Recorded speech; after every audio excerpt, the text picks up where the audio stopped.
Shaman time! So I'll be showing you guys all three Shaman specs: Elemental, Enhance, and Restorations, best talent and PvP glyph setups, as well as some of the flexible points and options you have at your disposal depending on your comp and your gear. If you guys just want to see the final build, then just skip to the end of each section. So let's get into it. Okay, so starting off with my personal favorite, the Elemental Shaman, you have quite a few options with your talents as Ellie. There are a lot of flex points and even a couple flex glyphs. It depends a little bit on what comp you're running, as well as how much mana gear you have. Like if you're running a lot of MP5 gear, maybe you have Bauble or Solace or some kind of MP5 trinket that'll help you and can change the way you build. So first off, we'll be getting 5% damage in pretty much all of our main abilities.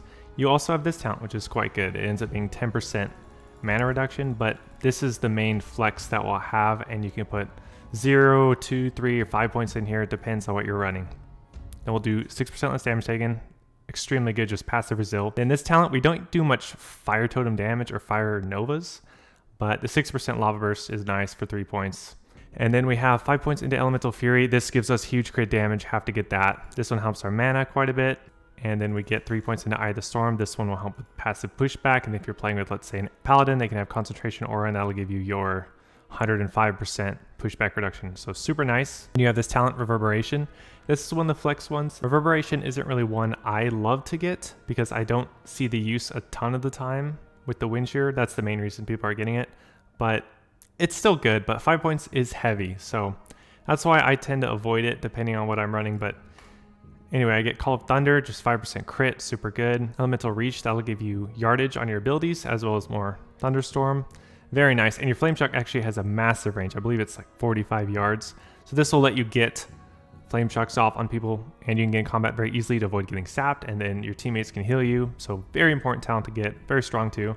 Then you have Unrelenting Storm. This is one of the mana ones that you can avoid. If you don't have this talent, your games will be much shorter. You will lose to Ooming. So I tend to get this one and then running a little less MP5 on gear. So that's how I like to run it, but you have options, and it does depend on what your gear is and what you're running. I have 5 points into Lightning Mastery. Faster cast times, have to get this. This is a hit talent, which you could get 1, maybe 2 points depending on what your gear setup is, but ideally you don't need the hit from that, and maybe you're playing Drainy, so you also get that 1% passive hit. We'll get nothing in there. We get 1 point into Elemental Mastery, which is a instant cast spell as well as haste, very good. And 3 points into Storm, Earth, and Fire. It reduces the cooldown of Chain Lightning, doesn't matter much. But the 5-second root that comes from Earthbind Totem is amazing. Also, we will be getting 2 points into Elemental Oath. It gives your whole raid and party 5% spell crit chance. Very nice. And then you also get some more spell damage. So that's nice when you have your Elemental Focus proc. We'll get Lightning Overload. Very powerful. This will give you a lot more burst. It's not really within your control, but when you're getting those extra casts, it's huge damage. They are half the damage and also a 1 in 3 proc chance, but very powerful. And then here's your Dispel Protection, Lava Flows. It'll give you more crit damage bonus of Lava Burst, and then when Flame Shock is dispelled, you get a lot of casting speed. So if people are constantly dispelling your Flame Shocks, you can just start pumping out Lightning Bolts, Chain Lightning, heals. You can get a really fast Hex. So this is one of the better Dispel Protections in the game. Totem of Wrath, this is what will give you and everyone else a lot of crit. Very nice. This is your version of Shamanistic Rage as an Ellie Shaman. You have a passive 30% damage reduction while stunned, feared, or silenced. So very nice. So if you're really trying to kill an Ellie, in a way it's better to not even stun them unless they can get heals off. And then we'll get 5 points into Shamanism. We'll get 20% more damage, and Lava Burst will get 25% of bonus damage effects. So just pure damage, very nice. And then we'll get 1 point into Thunderstorm. Very powerful ability. It also gives you your mana back, so if you're getting really long games, you'll start just using it pretty much off cooldown. It can hit kind of hard too. I mean, I've crit in Arena on people like 7k, 8k that are decently geared. So it's pretty good, and it's very powerful if you're using it on Blade's Edge or the center of Eye of the Storm or in the sewers by the boxes. So very nice. And then we have Booming Echoes. Reduce the cooldown of Flame Shock and Frost by 2 additional seconds. Increase the direct damage done by Flame Shock and Frost spells by another 20%. So nice little 2 points. You can get your Flame Shocks off more often. And so here's where you have to have at least 55 points in this tree. You'll probably end up going to 57, but I'll show you what you can flex. They get 2 points into Earth's Grasp, which will give your Earthbind radius 20% more range and reduce the cooldown of your Stoneclaw and Earthbind by 30%. Very nice. Also, this is just for other melee users. You're going to have Tremor down a lot. So this one's not too great. The Flame Tongue, you get a little more spell power to everybody, but pretty minor. So just get 6% more intellect, because the intellect will also give you more mana regen if you take this talent. So another reason to get this.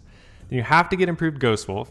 And then here's where you have some flexibility. You can go with improved shields to get more mana back with water shields, but it's kind of negligible. Then you get spell crit chance and some auto, but you're not going to auto too often. And then you can get a shorter cooldown on grounding, which is pretty nice. 2 seconds shorter cooldown. I like to go with that, but you could, go with 2% more crit. But let's just go with 2 seconds shorter cooldown on grounding, and then we'll get just 1% more crit. And then this will help you a lot with your mana. And then we'll get 3 points into elemental weapons, which will give us a lot more spell damage with our weapon imbue. So that's kind of the baseline, is to do this build. And then with the flex points, we have 2 left. You can go with 4% less mana on convection, or you could go with 2% more spell crit, or you could even go with a slightly shorter cooldown on your shock and wind shear. It's up to you. I mean, you have a lot of flex in general. Like, you could even take some of this out. For instance, you could take out Unrelenting Storm and have a full reverberation. So that's an option. But what I like to do is go with a 3% crit. So 55, 16, and then for the glyphs, there are not a ton to choose from as Ellie, as some of them are just too powerful. You have to have Stoneclaw Totem. This will give you a shield every time you Stoneclaw, one of your only real defensive cooldowns you have. I like getting the shorter cooldown on Thunderstorm. It goes from, I believe, a 45 second to a 35. So very nice, more mana regen. Use it more often to save yourself. Especially if you're on like Blade's Edge and you knock them off, then they finally get back up, and then, oh, it's back up, knock you back down again. So that's good. For the last one, you could get the shorter cooldown on the shocks. It'll reduce the global cooldown to 1 second. However, if you have a lot of haste gear, like let's say you do a lot of PvE, you're not running a very high resil setup, you'll have a lot of haste and you'll probably already be at that global cooldown. So this talent would, or this glyph would be better at the beginning of the game. But if you're running a PvE heavy build, this might not even really do anything for you. I tend to not get that. So the other good ones is Lava Burst. It'll give you 10% spell power from your Lava Burst. So I tend to go with a Lava Burst one. It will give you 10% more spell power on your Lava Burst. So that makes it hit a bit harder, and that is your hardest hitting ability. So that's pretty good. You could also go with the Totem of Wrath glyph. When you cast it, you'll get 30% of the totem spell power for 5 minutes. So you just get a passive spell power bonus. So I tend to go with the lava one just to get that real hard hitting, but you could go with either one. One's going to be more damage on everything. One's more focused on your lava burst. So nothing really wrong there. And then for minor glyphs, we'll be doing water shield. You have to get this one, another charge, so you can spend less globals on it. That's just a must, because you're going to have water shield up pretty much all the time. And you're not going to want to get thunderstorm. This will literally mess it up. You can make it so your Ankh doesn't need a regant. That's kind of nice. But you have to get Ghost Wolf. It'll make it so you heal a little bit every 5 seconds, even in combat. And then your last one's kind of whatever you want. You don't want to regain on water walking, water breathing, or a free Ankh. So whatever you want. These aren't dispellable in PvP, so it doesn't really matter. They don't act as trash buffs. They're just clutter, really. So I would just get the renewed life. But that's minor. And that is Ellie. Okay, now for Enhanced Shaman. We will be getting 2 points into Earth's Grass, which will give us a little more radius on Earthbind, and then shorter cooldown on Stoneclaw and Earthbind. Very nice, because we will also be getting the Stoneclaw Glyph. Then we'll just get 3 points for some more intellect. Doesn't matter a ton. Instant Ghost Wolf, must have, extremely nice, very powerful. 5% crit with melee and spells, very nice. And then we'll be getting reduced mana cost on shocks. Then we'll be getting more attack power with our Wind Fury weapon. Now, you will have some flex points within Enhanced. We'll come back to that later, though. But you can get this Guardian Totems for 2 seconds shorter cooldown. And you could even get Infert Shields for some more damage with your Lightning Shields. But really, those are the only 2 I would advise maybe getting. We're going to get Full Flurry, just very nice. Get more procs, more damage, more Maelstrom procs, Wind Fury procs. And then we'll get a Parry Chance. And then we're not going to get this because we're not... I mean, we're going to be using Wind Fury Totem, but we're going to be doing a lot of grounding as well. So this isn't quite worth the 2 points. And then we'll be getting this one, which will give us more attack power, and that's one of the reasons we get the higher intellect here. We're not going to bother with the reduction of movement slowing on us. It's just not really worth that bonus. And then we'll get Frozen Power. 2 points in here. It'll give us 10% damage on Lava Lash, Chain Lightning, Lightning Bolt, and our shocks on targets that have Frostbrand effect, which we will have on our offhand, and then Wind Fury on the main hand. And that will also give Frost Shock the 100% chance to root for 5 seconds. Very nice. I mean, this root is crazy powerful, especially if you're playing with a pally, because they have no roots and no slows. So that's nice. Then you will get 3 points in Unleash Rage, 9 expertise for everybody, and I'll also give everyone 10% attack power. Man, shamans are so nice.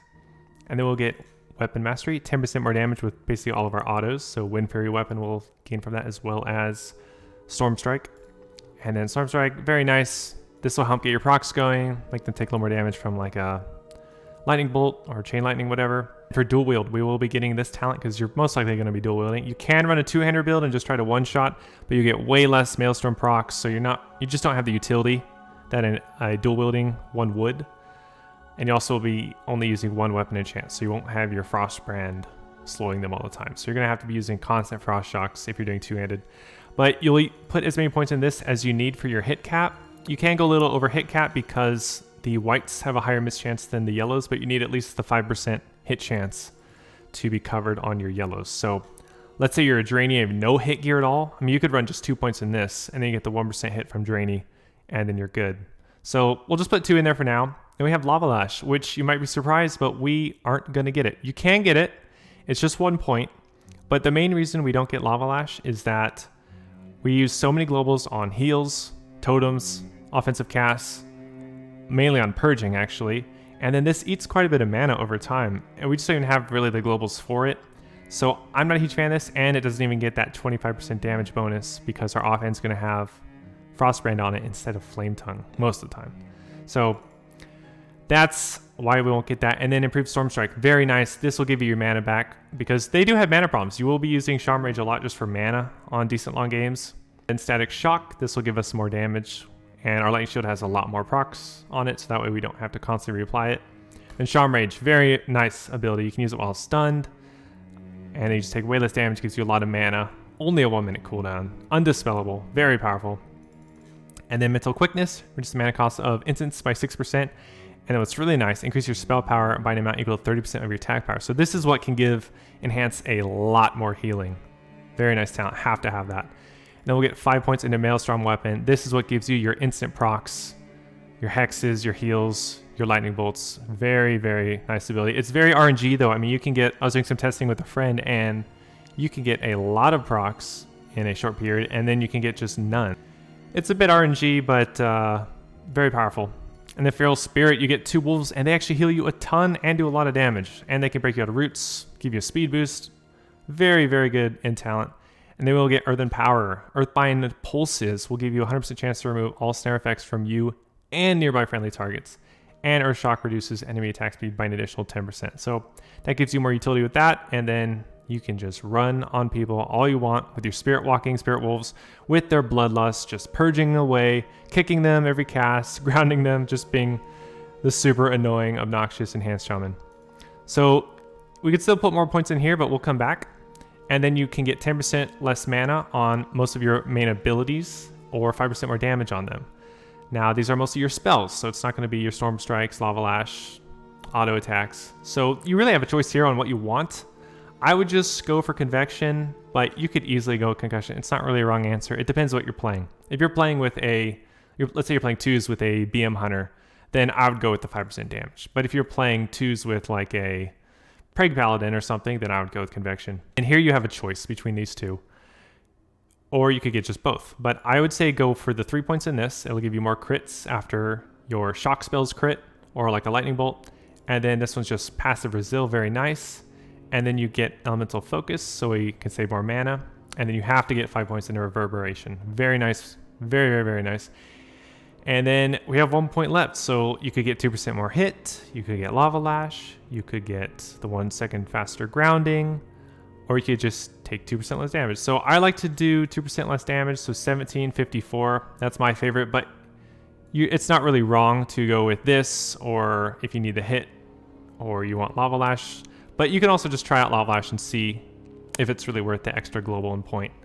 So that's what I like to do talent-wise. And then for the glyphs, you don't have a lot of options with enhancement glyphs. You pretty much have to get Feral Spirit. They do way more damage when they gain your attack power. So you have to get this. And then you have to get the Stoneclaw Totem. This will give you a lot more survival. And this also has the shorter cooldown with Earth's Grasp. So we'll take Stoneclaw Totem, Feral Spirit. And then for the last one, Glyph of Shocking. Reduce the global cooldown triggered by shocks to 1 second. Very nice, so you can do more globals for purges and other things. You could get something else, but I still think this one's the best. But if you want a little more damage, you could go with Glyph of Wind Fury Weapon to give your main hand some more procs, but it's only 2%. That's RNG. So I think that's best. You could do this Hex one, but that's probably not much damage added, and you're rarely going to be using it on a kill target, but occasionally you will. And then Frost Shock duration's okay, but it's probably getting dispelled by then, or it's not doing anything useful if it's on that long. So I would go with the Glyph of Shocking for those 3. And then for the minor glyphs, you have to get the Water Shield Glyph. It just gives you 1 more charge, so less globals used on it if you need the mana. And then Ghost Wolf, you just get passive healing and Ghost Wolf, which will help a little bit over time. And then the last glyph doesn't really matter. Renewed Life for Reincarnation, Water Breathing, Water Walking, but both of these aren't dispellable, so they're just clutter. They're not real trash buffs.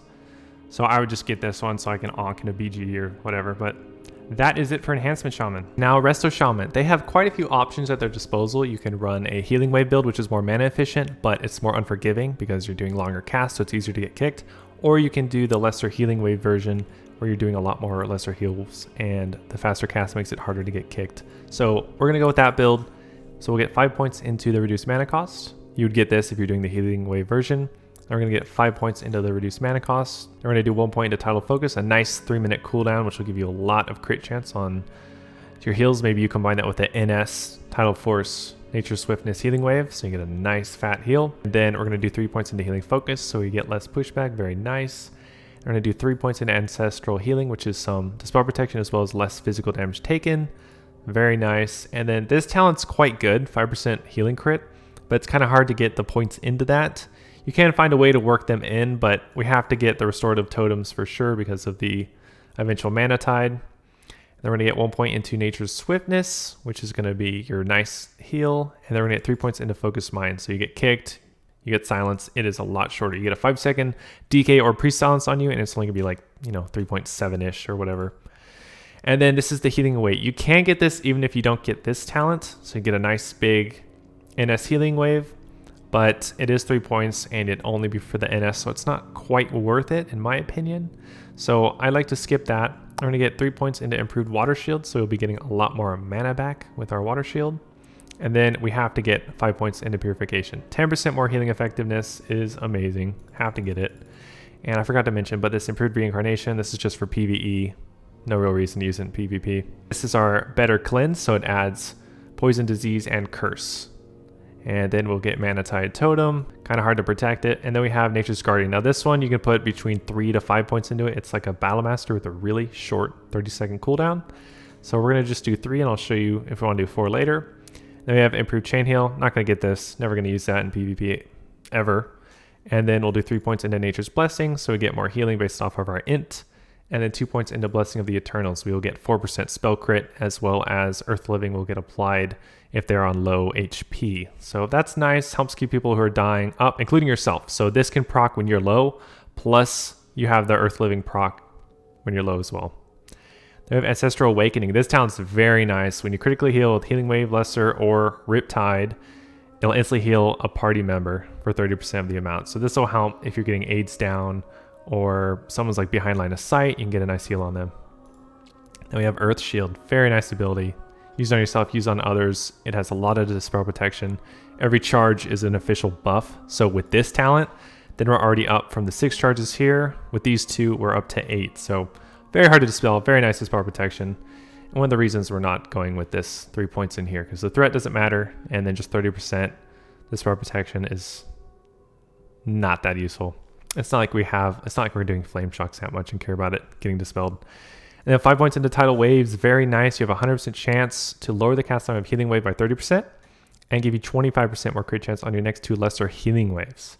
And then your Healing Wave will gain an additional 20% of bonus healing effects, and lesser Healing Wave gains an additional 10. So just more healing and then faster cast or crits. So that's very powerful. And then Riptide, an amazing ability, 6-second cooldown, nice hot. And then of course it'll proc things like your Tidal Waves. And then it can also proc your Ancestral Awakening and then give you the faster cast as well as crit to then get even more Ancestral Awakening procs. Then we're going to be putting in 2 points into Earth's Grasp, which will give us the bigger radius on Earthbind Totem, as well as the shorter cooldown on Stoneclaw. And we're going to be running the Stoneclaw Glyph, which will give us a lot more survival, because that'll give us a nice shield every time we do it on a relatively short cooldown. Got 3 points into more intellect, and this combined with our Nature's Blessing will give us more healing, because we are getting 15% of our intellect in spell power. So that's very nice. Then improved Ghost Wolf, amazing. Have to get this. This allows you to really kite very hard. And then 2 points into reduced grounding totem. The Stone Skin totem doesn't matter. It's just for the 2-second shorter cooldown on grounding. And then you can either get more mana regen on your water shields, or you can go for some crit. But I mean, I feel like you really want that 15% more healing on Earth Shield. So we're gonna do improved shields, and then we're gonna get removes the mana cost, or reduces the mana cost of shocks by 45%. And we're gonna put 2 more points in improved shields. And then we have 4 left. So this is where you have a lot of flexibility. You can get a little better Earth Living weapon and get some more spell crit over here for your healing, or you could even get that Dispel Protection, or you can get more charges for the Battle Master. You got a lot of options. I would probably put a 4th point in here. I mean, you can even get the more healing here. My preference though is to go with just the guaranteed bonus healing on Earth Living, but really you're not going wrong. You can get more spell crit there, spell crit here, and Dispel Protection, or the higher NS, or you can maybe put 1 point here, 2 there. You can really flex it a lot. And the main difference with this build and the other one, we'd swap these 5 points for the healing wave, and then those 3 flex would most likely guaranteed go into healing wave. If we're doing the other build, we take the 3 out of elemental weapons and we put it into healing wave, and then 5 out of totemic focus, put it in improved healing wave. And now for the glyphs. So 20% more healing with Earth Shield, amazing. I think this is probably the best glyph, or second best glyph. And then we have to get the Stoneclaw Totem. This is, if not the best, second best. These two are so close, but amazing. You get a nice shield, and with Earth's Grasp, you got the shorter cooldown. So those two synergize well. And then for the last one, you have some options. If you're doing the healing wave build, then you want to do this one. You'll get 20% of the healing on you, as well as whoever you heal. Or you could do the lesser healing wave version, if they get 20% more healing if they have Earth Shield. I think this one's pretty amazing, and it is the build I'm running. I think this one is just a little better. It's definitely more unforgiving too, or more forgiving. So I think probably do this, but you could do the healing stream, I guess, but that's okay. I don't think that's the greatest. And then you also have the glyph of Earth Living weapons, so you get a 5% higher proc chance on it, so that's not bad. You do the Mana Tide Totem, which is okay, but I mean, most of the time it's going to be dying unless you're really placing it somewhere far away. And the Riptide, 6 seconds more on Riptide is really nice, but if you keep reapplying the Riptide yourself, it's not gaining any benefit. But if you put it on everybody, like you're against an AIDS cleave or something, then it's very nice. So the Glyph of Riptide's, I'd say, is probably the 4th best, but we are going to go with the lesser healing wave, as I think that is just pretty much the strongest with this build. And then for the minor glyphs, we'll be doing improved Ghost Wolf. It'll give us 1% of our max health every 5 seconds. That's just nice. It helps just a tiny bit while you're kiting and maybe running away. And then you get 1 more charge on your water shield. Very nice. Less globals used on it. Maybe you're stunned, so you get slightly more mana back overall. And then the last glyph doesn't matter. You can get a free Ankh. You could get free water breathing or free water walking. These don't offer any dispel protection. They're just trash. They're clutter. And so just take whatever you want. Doesn't really matter. I mean, you're going to have to stock up regents for an Ankh no matter what. So if you do this, you'll always be 1 less bag space down. And these you rarely have to hit. So really your option. I'll just go with the Ankh. And that's it for Shaman, guys. Let me know if you have any questions in the comment section below, as well as what class you'd like to see next. And I'll see you in my next video.